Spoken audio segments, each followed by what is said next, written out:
Erin Navarro has never really been a Republican to me. I think she's just faking it just by being doing some type of PR strategy. She probably has a great team with that. Probably put her in her mind that she could just be this Republican, but yet tout for the Democratic Party.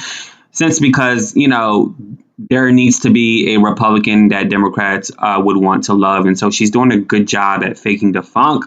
Then again, she's great friends with the highly egotistical one of the other fake hosts besides Ellen DeGeneres from Louisiana, Don Lemon. So, like they said, you are who you're friends with, and so I highly doubt that she's a Republican. I personally feel like she's only saying that because Florida, where I'm from, where I was born in Florida, is a Republican state. And she just wanted to cater to what was popular and what is still popular at the time with Governor DeSantis being in leadership in Florida. And I'm saying this because, all her ideologies from The View has always been left wing, from DACA, from police reform, from anything and everything. And, is nothing wrong with if you believe in anything liberal ideology. I just don't like people that are faking the funk, and I think she is faking the damn funk. Okay, please subscribe and click the bell. Now let's get to the video. Com did a story about what Anna Navarro said yesterday. She tells The View co-host she's still a Republican, like it or not. Despite her party affiliation, Navarro is insisting that Americans not move on from the January 6th riots at Capitol, saying we're not moving on until we find out everything that happened. I feel like she watched my live stream the other night, the day before yesterday, because I said we should move on.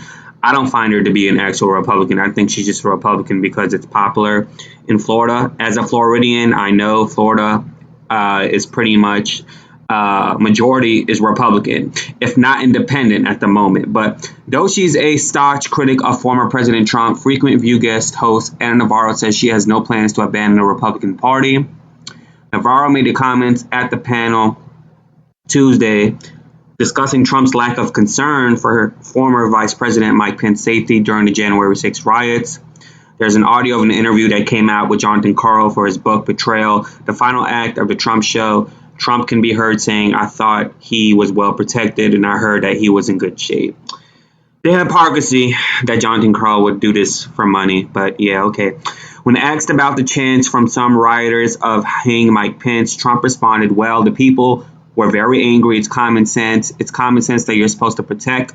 How can you if you know a vote is fraudulent, right? How can you pass a fraudulent vote to Congress? Responding to those comments, Anna Navarro told the other View co-host that she still haven't moved on from the events of January 6th. It drives me crazy to hear members of the Republican Party, of my party, say we have to move on. No, we're not moving on until we find out everything that happened. When asked by Joy Behar whether she was still a member of the Republican Party, Anna Navarro was firm, yes, I'm still in that party. I'm not going to let a guy who was a Democrat and independent who became a Republican just a few years ago kick me out. I'm not going to be kicked out by a person that has no ideology, no principles, and no convictions. Girl, your ideologies are normally Democrat, but okay, I'm not going anywhere.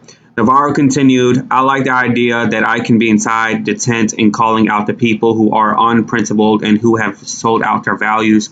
I'm not going anywhere, like it or not. Navarro's criticisms of the former President Trump has led to a recent back and forth between a conservative commentator and his son, Don Jr., who made a public dig about her weight after a false COVID-19 diagnosis. You guys remember all of that. I'm not about to read the rest of that.